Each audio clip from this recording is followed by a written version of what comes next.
Hello. In this video we're going to take a look at another example of a linear system that has something interesting happening. And specifically, this is an example that we have an infinite number of solutions. So we're going to first attempt to solve this using the most straightforward method, and that is graphing it. And then we're going to show how we can demonstrate this same result using algebra. And finally we're going to identify a little trick we can do to speed up our approach. So first thing we're going to try and do here is we're going to take these two equations and we're going to graph them. And of course, to graph them, the first thing to do is to change them into y equals mx plus b form. So if we take equation 1 and we see that 3x plus 5y equals 9, I can do a little bit of algebra here. 5y is equal to minus 3x plus 9.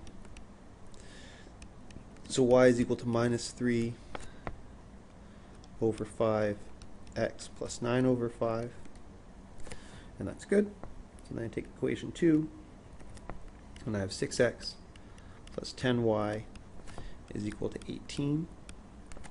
So 10y is equal to minus 6x plus 18. So y is equal to minus 6 over 10x plus 18 over 10. Now the temptation here might be to stop, but what we always want to make sure we do is reduce fractions when we see them. So negative 6 over 10 can be reduced to negative 3 over 5x, and 18 over 10 can be reduced to 9 over 5. And then what I notice right away is that these two equations are actually the same line. Equation 1 and 2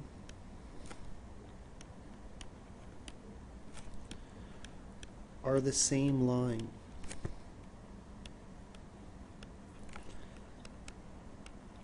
So therefore, if we drew them, they touch everywhere.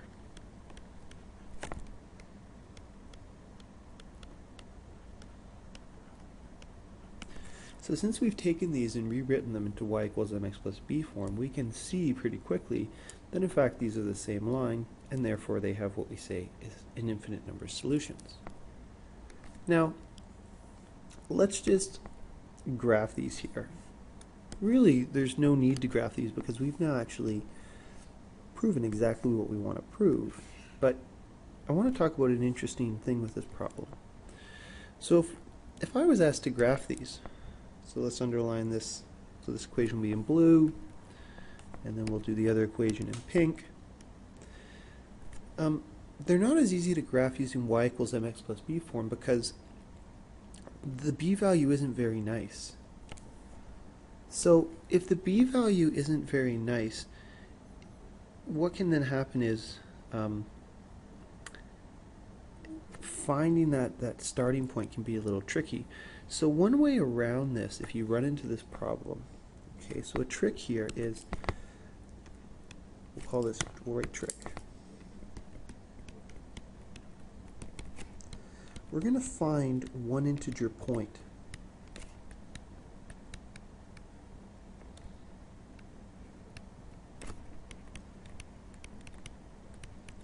And then we'll work from there. So what I mean is that, let's say for example the y-intercept here was nice, we would simply plot the y-intercept and count out our slope. But since it's not nice, I can't do that. So what I do is I pick a different point to start from, and with a little bit of observation and such, I can figure out that it turns out the x-intercept for this is actually nice. So let's set y equal to 0, so we get negative 3 over 5x plus 9 over 5, and now what I'll do is I'll multiply both sides by 5, so I get 0 is equal to negative 3x plus 9. So negative 9 is equal to negative 3x. So x is equal to 3. So we actually have a nice point on here, which is going to be 3, 0. So let's see, 1, 2, 3. So there's my point. And of course we want to graph the blue line. So we have a slope of negative 3 over 5. So we're going to go down 3 over 5. 1, 2, 3, 4, 5. There's my point. If I go up 3, 1, 2, 3, I can go back 5. 1, 2, 3, 4, 5. There's my point. And now I can go through and draw these. A lot of people want to draw these with a straight line. If you're using something like OneNote, and you can do that, but it does take a little bit of playing around to get used to.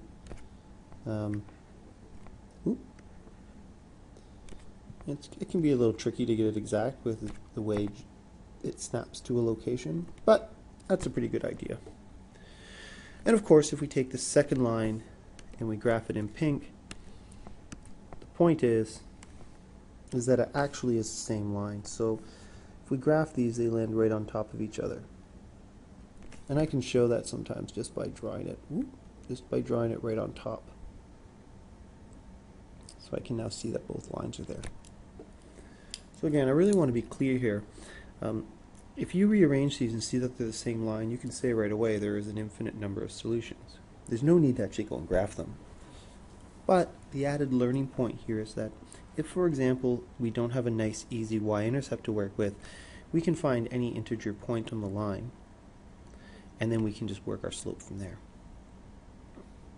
So the question then comes, okay, so what will this look like if I try and solve this algebraically? Because there could be a situation where I don't know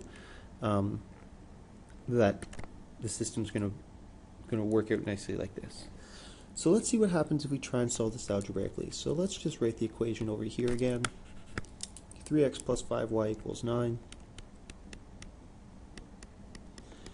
And 6x plus 10y is equal to 18. So now I'm going to use the process of elimination.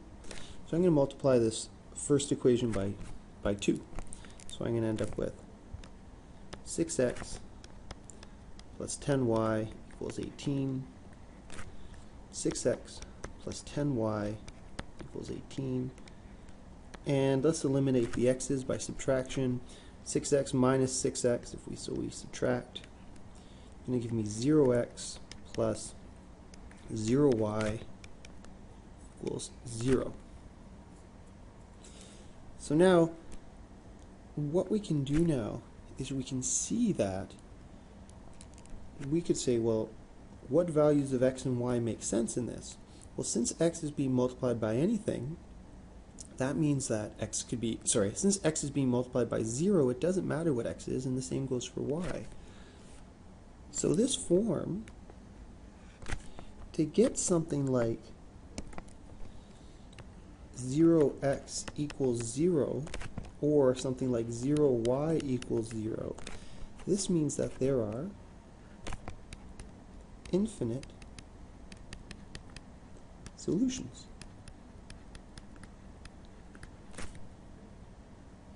So since these lines have the same slope and the same y-intercept, they're the same line, and there's an infinite number of solutions. So finally, I said I was going to show you a little shortcut that you could apply to this question, and the shortcut works as follows.